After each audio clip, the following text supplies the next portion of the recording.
So hello everyone, और एक और वीडियो के अंदर आपका स्वागत है। फिलहाल जो ये दो चाबियाँ आप मेरे हाथ में देख पा रहे हो, ये चाबियाँ हमारी बिलोंग करती हैं इस प्रोडक्ट को। ये है आपके सामने 2024 मारुति सुजुकी स्विफ्ट। ये इसका LXI वेरिएंट है, मतलब कि बेस वेरिएंट है।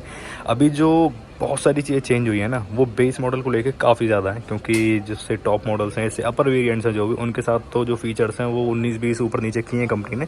बट जो एक अच्छा खासा चेंज देखने के लिए मिलता है वो मिलता है LXI वेरिएंट को। किस तरीके से है, क्या क्या चीज़ें हैं LXI वेरिएंट के अंदर, उनकी बातचीत करेंगे। पहली चीज़ इसकी प्राइसिंग, जो कि चेंज हुई है डेफिनेटली, और थोड़ी ज़्यादा ही चेंज हुई है। इसकी जो कॉस्टिंग आपको पड़ती है अब 2024 में 6.50 लाख रुपीज़ एक शोरूम दिल्ली फरीदाबाद के अंदर, 6.5 लाख रुपए आपको एक शोरूम पड़ती है दिल्ली फरीदाबाद में। अब स्विफ्ट LXI क्या क्या चीज़ें इसमें अब आपको नई देखने के लिए मिलती है, उनकी बातचीत करते हैं। पहली चीज़ इसकी चाबियाँ, जो कि मुझे अच्छी लगी पर्सनली। हैं तो पुरानी, बट LXI से अब आपको ऐसी मिल जाती हैं, वो एक अच्छी चीज़ है, क्योंकि पहले इसके अंदर सेंटर लॉकिंग भी नहीं आया करती थी, नॉर्मल कीज आती थी। बट अब आपको ऐसी कंपनी फिटेड, जो मतलब जो कंपनी से OEM सेंटर लॉकिंग आती है, वो आपको यहाँ देखने के लिए मिल जाती है। दो चाबियाँ हैं, सेम कंट्रोल्स के साथ हैं, यहाँ पे सुजुकी का लोगो है। अभी इस चाबी को रख लेते हैं पॉकेट में। प्रोडक्ट की हम बातचीत करें तो ये आपकी स्क्रीन के ऊपर इसकी डायमेंशन से देख लेना, लेंथ विड्थ हाइट क्या है गाड़ी की। और एक बड़ा चेंज जो सामने से आपको देखने के लिए मिलेगा वो है इसका हेडलैम्प यूनिट का, जो यहाँ पे आप देख सकते हो अब आपको प्रोजेक्टर के साथ देखने के लिए मिलती है। पहले यहाँ पे हेलोजन सेटअप आया करता था, तो अभी यहाँ पे प्रोजेक्टर आपको देखने के लिए मिलेगा। और ये जो क्रोम स्ट्रिप आप देख पा रहे हो अपर वेरिएंट में, यहाँ पे एक DRL आती है, बट इसके अंदर वो चीज़ नहीं है। तो उस चीज़ को फिलफुल करने के लिए क्रोम स्ट्रिप यहाँ पे दे दिए। और मतलब इतना अगर कोई देखे तो कोई कह ही नहीं सकता कि ये गाड़ी बेस मॉडल है। तो एक चीज़ अच्छी लगी, यहाँ पे नीचे इंडिकेटर्स हैं, यहाँ पे इसकी पार्किंग लाइट है। ये यूनिट पूरी खाली आती है, तो आप अपग्रेड करा सकते हो। आपका मन करे तो आप जो कंपनी फिटेड चीज़ें आती हैं वो भी यहाँ पे इंस्टॉल करा सकते हो एज ए एक्सेसरीज। तो यहाँ पे वो LED फॉग लैंप्स भी आप यहाँ पे लगवा सकते हो। ग्रिल जो है ग्लॉसी ब्लैक ग्रिल यहाँ पे आपको देखने के लिए मिलती है बेस मॉडल से, जो कि बढ़िया चीज़ मुझे लगी यहाँ पे पर्सनली। नंबर प्लेट यहाँ पे आएगी, लोअर लिप जो है इसका मैट ब्लैक पोर्शन में दिया, और काफ़ी ज़्यादा स्पोर्टी लगता है ये, आप देखोगे तो मतलब कोई कह नहीं सकता इस वाले एरिया से कि ये गाड़ी बेस मॉडल आप देख रहे हो। मैग्ना ग्रे कलर इसका आप देख पा रहे हो। इसके साइड में VXI खड़ी हुई है, कहते हो तो उसका कंपैरिजन भी आपके सामने मैं लेके आ जाऊँगा। अगर आप बोलोगे कि दोनों का कंपैरिजन आप दो तो वो चीज़ भी कर देंगे। बाकी गाड़ी प्यारी लग रही है, इसमें कोई दो राय नहीं है। साइड में आते हैं, टायर्स की बातचीत करें तो MRF के टायर्स हैं। टायर सेक्शन जो है इसका बेस मॉडल के अंदर वो है 165 ATR14, 14 इंच के स्टील व्हील आएंगे। ये व्हील कैप्स जो हैं ये एक्सेसरीज़ का पार्ट है। अंदर आप देख रहे हो ये सिल्वर कलर के स्टील व्हील्स हैं, तो इसके ऊपर व्हील कैप्स आते नहीं है, ये आपको मतलब नॉर्मल स्टील व्हील ही मिलेंगे, बट ये एक्सेसरीज़ के तौर पे यहाँ पे इंस्टॉल किए गए हैं। आगे डिस्क, पीछे आपको ड्रम ब्रेक्स मिलती हैं। इस गाड़ी की ग्राउंड क्लियरेंस की बातचीत करें तो ऑलमोस्ट 163 mm की बढ़िया सी ग्राउंड क्लियरेंस आती है।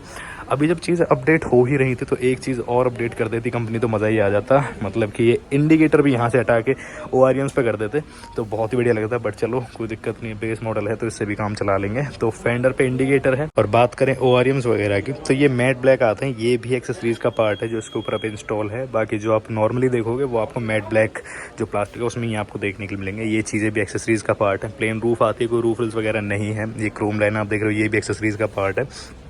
मैट ब्लैक डोर हैंडल्स आएंगे, ये क्रोम पार्ट जो है ये भी एक्सेसरीज का पार्ट है। बेडिंग वगैरह मतलब कुछ एक्सेसरीज गाड़ी के ऊपर जो है वो लगी हुई हैं, तो ये आती नहीं है इसके साथ। ये जितना भी क्रोम वर्क आप देख रहे हो ये आता नहीं है इसके साथ, एक्सेसरीज में ही है। पीछे वाला डोर हैंडल अभी ऊपर से शिफ्ट होकर नीचे की साइड आ चुका है, तो इसकी वजह से एक चीज़ जो आपको अच्छी मिलेगी वो ये है कि जो पहले पीछे बैठ के जो सफोकेशन जैसा फील हुआ करता था, अभी वो चीज़ आपको नहीं होगी, क्योंकि ग्लास एरिया का जो रेशियो है वो यहाँ पे बढ़ चुका है। और पीछे की साइड आता है तो ये देख लो, पीछे से ऐसी दिखती है, शानदार बढ़िया एकदम, मतलब रिजेंबल करती है पहले वाली स्विफ्ट से। कुछ चीज़ें लगती भी है कि स्विफ्ट है, और ऐसा भी लगता है कि हाँ भाई अपग्रेड हो गया। कुछ LED टेल लैंप्स हैं जो कि बेस मॉडल से ही स्टैंडर्ड है, कुछ इस तरीके के आपको मिलेंगे। यहाँ पे नॉर्मल एक एंटेना आपको मिल जाता है, टॉप लैंप मिल जाता है, और बेस मॉडल में भी आपको डिफॉगर देखने के लिए मिलेगा। अब बाकी स्विफ्ट यहाँ पे मेंशन है, सुजुकी का लोगो है, वेरिएंट का कोई नाम नहीं आता है। यहाँ पे 4 पार्किंग सेंसर्स हैं, 1 2 3, चौथा वहाँ पे है। नीचे रिफ्लेक्टर्स वगैरह हैं, और यहाँ पे आएगी इसकी नंबर प्लेट। तो ये हैं चीज़ें। और यहाँ लेफ़्ट साइड से डलेगा गाड़ी के अंदर पेट्रोल। तो ये देखो, लग तो बढ़िया रही है। बाकी पीछे की साइड से आप देखोगे तो जिस तरीके से टेल लैंप्स को डिज़ाइन किया गया उस हिसाब से काफ़ी चौड़ी लगती है ये। बाकी आप मुझे बताओ आपको इसका पीछे वाला जो लुक है वो कैसा लगा। तब तक मैं आपको इसका बूट दिखा देता हूँ। तो एक ये चीज़ भी यहाँ पे सही है, एक मैग्नेटिक बटन आपको अब यहाँ पे ऑफर हो जाती है, जैसे प्रेस करके आप अपना बूट जो है एक्सेस कर सकते हो। 265 लीटर्स के आसपास की बूट स्पेस आती है और यहाँ पे अच्छी खासी प्रैक्टिकल बूट स्पेस मैं इसको बोलूँगा, क्योंकि जिस तरीके की गाड़ी है उस हिसाब से स्पेस डिसेंट है इसके अंदर और आराम से आप अपना लगेज जो है यहाँ पे ऑर्गेनाइज कर सकते हो। लेआउट्स आपको मिल जाते हैं, आपकी मर्जी है। एक्सेसरीज में अपनी पार्सल टैप लगवाना चाहो तो लगवा सकते हो, बाकी आती नहीं है यहाँ पे। और जो स्पेयर व्हील है वो इसी के नीचे आएगा। अब ये चीज़ें बाहर निकालनी पड़ेंगी तो वो चीज़ मैं नहीं करूँगा बिल्कुल भी। बाकी जो स्पेयर व्हील आएगा वो स्टैंडर्ड टायर ही आएगा, जो चारों लगे हैं 14 इंच का, सेम वही टायर सेक्शन आपको स्टेपनी में भी देखने के लिए मिलेगा। अब इसको कर देते हैं बंद और बेस मॉडल के इंटीरियर में क्या क्या चीज़ें वो आपको दिखाता हूँ एक बार। तो डोर पैनल्स में जो फ्लो है चीज़ों का वो तो थोड़ा सा मतलब इंक्रीज़ हुआ, आपको थोड़ा हैवी सा फील होगा। बाकी शायद क्या पता मुझे लग रहा हो, किसी ने एक्सपीरियंस किया हो तो प्लीज़ मुझे बताना कमेंट्स में कि आपको कैसा फील हुआ जब आपने इस गाड़ी के दरवाज़ों को खोला या फिर बंद किया। बाकी यहाँ की बातचीत करें तो एक सेकंड फ्लैश ऑन करता हूँ जी। अब देखिए ब्लैक डोर लेवर है, चारों पावर विंडोज़ अब आपको बेस मॉडल से ही देखने के लिए मिलेंगी। ये भी एक अच्छी चीज़ अपडेट यहाँ पे हुई है। बाकी यहाँ पे जो ड्राइवर साइड विंडो है वो आपको ऑटो मिलती है, विंडोज़ के लॉक है, डोर्स के लॉक है, यहाँ पे फैब्रिक भी दे दिया है इस बार, तो ये भी एक अच्छी चीज़ है। लेआउट्स मिल जाते हैं, यहाँ पे स्पीकर वगैरह नहीं आते हैं क्योंकि यहाँ पे इंफोटेनमेंट सिस्टम भी नहीं आता है। बोतल होल्डर है, 4-वे मैनुअल एडजस्टेड आपको सीट देखने के लिए मिलती है। 6 एयरबैग जो है स्टैंडर्ड है गाड़ी के अंदर, तो यहाँ पे सीट्स पे आप देख सकते हो एयरबैग के टैग मिल जाते हैं, तो ये भी एक अच्छी चीज़ यहाँ पे अपग्रेड करिए कि 6 एयरबैग अब आपको बेस मॉडल से ही देखने के लिए मिलेंगे। नीचे साइड 3 पैडल्स हैं, डेड पैडल के लिए अलग से प्लेसमेंट मिलती है बेस मॉडल के अंदर भी। यहाँ पे ट्रैक्शन कंट्रोल के लिए बटन है, आइडल स्टार्ट स्लो वाली बटन है, लाइट लेवलिंग डायल है, यहाँ से खुलेगा बोनट, यहाँ से खुलेगा फ्यूल लिड। तो ये सारी चीज़ें जो स्टैंडर्ड दी हैं ये थोड़ी प्रैक्टिकल चीज़ें हैं, तो इस मामले में अगर प्राइस से कंपेयर किया जाए तो ओके है। बाकी आप मुझे बताओ कितना वर्थ करती है।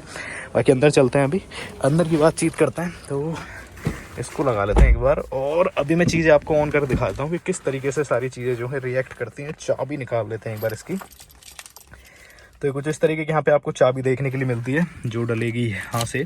एक बार इसे ऑन कर दूंगा, स्टीयरिंग व्हील जो है अनलॉक हो जाता है। बाकी इसके अंदर कोई इंफोटेनमेंट सिस्टम वगैरह जो नहीं आता है, तो यहाँ पे ऑन नहीं होता कुछ भी। यहाँ पे आपको सहूलियत मिल जाती है, जहाँ से आपका मन करे, जैसा आपका मन करे आप वो यहाँ पे इंस्टॉल करा सकते हो।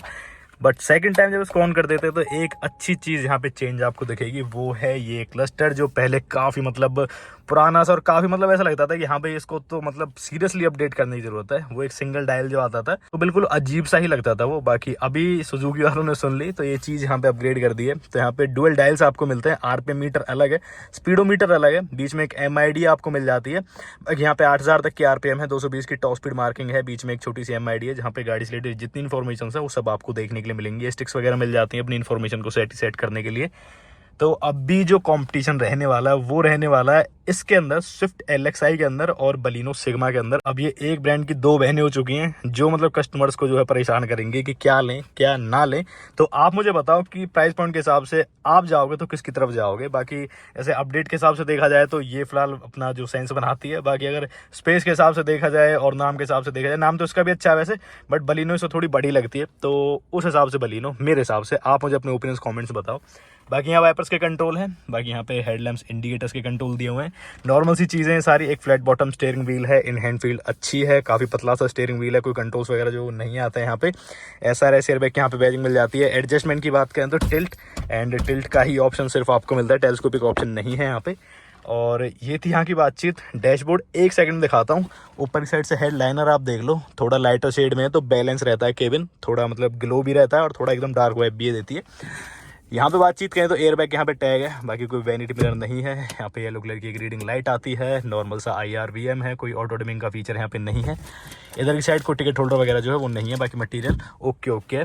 और ये है डैशबोर्ड का व्यू, ये आप देख सकते हो। लेआउट जो है वो चेंज हुआ है, ऑब्वियसली अच्छे लगते हैं देखने में। जो मल्टीपल लेयर्स यहाँ पे दी हुई हैं वो अच्छी लगती हैं और लगता है कि हाँ भाई कुछ तो अपग्रेड किया है। ऐसा नहीं है कि पुरानी चीज़ों को थोड़ा ट्यून कर दिया हो, तो ये चीज़ें अच्छी लगती हैं। बाकी ये यूनिट काफ़ी शानदार है। अपर वेरिएंट में आप देखोगे तो काफ़ी बड़ी इंफोटेनमेंट सिस्टम यहाँ पे मिलती है। बाकी यहाँ पे एक खाली है। नीचे AC वेंट्स हैं, ऑटोमेटिक AC अब आपको स्टैंडर्ड देखने के लिए मिलेगा बेस वेरिएंट से ही। नीचे एक साइड एक 12 का चार्जिंग सॉकेट है, अपना स्पेस है, 2 कप होल्डर्स हैं, 5 स्पीड का मैनुअल गियर लीवर कुछ ऐसा मिलेगा। थोड़ी स्पेस यहाँ पे भी मिल जाती है, हैंड ब्रेक अपना ब्लैक टिप के साथ यहाँ पे दिया हुआ है। और ग्लो बॉक्स की बातचीत करें तो अच्छी खासी डीप स्टोरेज अब आपको यहाँ पे देखने के लिए मिल जाती है। बाकी ये हैं सारी चीज़ें, कुछ रह जाए तो प्लीज़ पूछना कमेंट्स में। अभी इसकी रेयर स्पेस दिखा देता हूँ कि पीछे वाली सीट्स पे क्या कंट्रोल्स हैं, क्या कंफर्ट है, और एज ए फैमिली कार अभी इसकी तरफ जाओगे या नहीं जाओगे वो सारी चीज़ें भी डिस्कस कर लेते हैं। बाकी यहाँ से कुछ रह जाए तो प्लीज़ पूछना कमेंट्स में। सो भी चलते हैं इसकी रेयर सीट पे, पीछे क्या क्या चीज़ें उनकी भी बातचीत एक बार कर लेते हैं। तो यहाँ पर आप देखोगे सेम सी हैं ऑलमोस्ट सारी चीज़ें जैसा आपको आगे मिलती हैं, बट यहाँ पे कुछ चीज़ें कम है। लाइक यहाँ पे फैब्रिक वगैरह वो नहीं मिलता है आपको, स्पीकर तो आते ही नहीं है। पावर विंडो आपको मिल जाती है बेस मॉडल में, वो एक अच्छी चीज़ मुझे लगी पर्सनली। ब्लैक डोर लिवर, बोतल होल्डर के लिए स्पेस मिल जाती है। अभी चलते हैं अंदर। और हाँ, ये चीज़ एक्सेसरीज का पार्ट है, ये नहीं आती इसके साथ। अभी स्पेस दिखा देता हूँ। 5'9" मेरी हाइट है। यहाँ पे आप लेग रूम देख सकते हो कितना है। थाई रूम में कोई ऐसा इशू नहीं है, बाकी अगर आपकी हाइट थोड़ी ज़्यादा है तो शायद आपको थोड़ा 19-20 यहाँ पे कॉम्प्रोमाइज़ करना पड़े। हेड रूम भी आप देख लो कितना है मेरे पास, मैं आराम से यहाँ पे बैठा हुआ हूँ। यहाँ पॉकेट नहीं है, और यहाँ पे आपको पॉकेट मिल जाती है को पैसेंजर सीट पे। यहाँ पे एक बोतल होल्डर है, हम्प ज़रूर है, बाकी आराम से बैठ जाएंगे 3 बंदे, ऐसा कोई दिक्कत वाली बात यहाँ पे नहीं होगी। बट 19-20 कॉम्प्रोमाइज़ करना पड़ेगा अगर आप थोड़े हेल्दी हो तो। मतलब कि अगर तीनों बंदे पीछे बैठे, तीनों के तीनों हेल्दी हैं, तो थोड़ा 19-20 थोड़ा कंजस्टेड सा हो जाएगा मामला। बाकी ओके हैं चीज़ें, कोई दिक्कत नहीं है। यहाँ पीछे से देख लो कुछ ऐसा दिखता है डैशबोर्ड का व्यू। बढ़िया क्लीन लगती हैं सारी चीज़ें ओवरऑल। एक ही रीडिंग लाइट आती है जो कि आगे की साइड है, पीछे नहीं आती है। 1 2 3 ग्रैब हैंडल्स हैं जो कि ऐसे मतलब इजी फोल्ड हो जाते हैं। यहाँ पे पिलर्स पे एयरबैग के टैग आपको देखने के लिए मिलेंगे अब, बढ़िया शानदार। तो ये सारी चीज़ें। अब इसका इंजन भी आपको दिखा देता हूँ कि इंजन बे के अंदर क्या चीज़ें अपडेट हुई हैं, क्योंकि जिस तरीके से सारी चीज़ें चेंज हुई हैं, ऐसा ही एक बड़ा सा चेंज इंजन के साथ भी हुआ क्या है, क्या पावर फिगर्स हैं, वो आपको दिखाता हूँ फटाफट से। तो अभी बात करें इस गाड़ी के इंजन बे के बारे में। एक चीज़ यहाँ पे इंसुलेशन पैडिंग आपको बेस मॉडल में ही देखने के लिए मिल जाएगी। बाकी इंजन की बातचीत करें तो यहाँ पे अब आपको देखने के लिए मिलता है 1.2 लीटर्स का 3 cylinder naturally aspirated petrol engine, जो कि आपको डेवलप करके देता है ऑलमोस्ट 80 bhp, 111 Nm का टॉर्क, और 37 लीटर्स के आसपास की फ्यूल टैंक कैपेसिटी आती है गाड़ी के साथ, जिससे 24 kmpl के आसपास की माइलेज कंपनी क्लेम कर देती है, ऑलमोस्ट 24.8 समथिंग के आसपास। तो ये है, ये जेड सीरीज़ का 3 सिलेंडर इंजन है जो कि अभी अपडेट हुआ है, और आने वाले टाइम में क्या पता सुजुकी के जितने भी 1.2 लीटर्स वाले इंजन है वो इससे ही रिप्लेस होने वाले हैं। बाकी यहाँ नीचे इंजन प्रोटेक्शन वगैरह आपको सब कुछ मिल जाती है। और ये है इंजन बे। एक सेकंड इसको कर लेते हैं बंद और फिर मिलते हैं फटाफट से। सो ये थे आपके सामने 2024 मारुति सुजुकी स्विफ्ट LXi, मतलब कि बेस वेरिएंट था इसका। और अभी जितनी चीज़ें अपडेट हुई हैं ये सारी चीज़ें मैंने आपको बताई। और अब आप मुझे बताओ कि प्राइस पॉइंट के हिसाब से चीज़ें कितनी जस्टिस कर रही हैं, ये गाड़ी कितनी वर्थ अब आपको लग रही है, वो चीज़ें मुझे बताना कॉमेंट्स में। बाकी क्या है ओवरऑल आपके ख्यालात इस पूरी अपडेट को देख के, तो बताना कमेंट्स में। बाकी वीडियो चलेगा तो लाइक कर देना, चैनल को सब्सक्राइब भी कर देना, और हम फिर मिलते हैं, तब तक के लिए बाय बाय।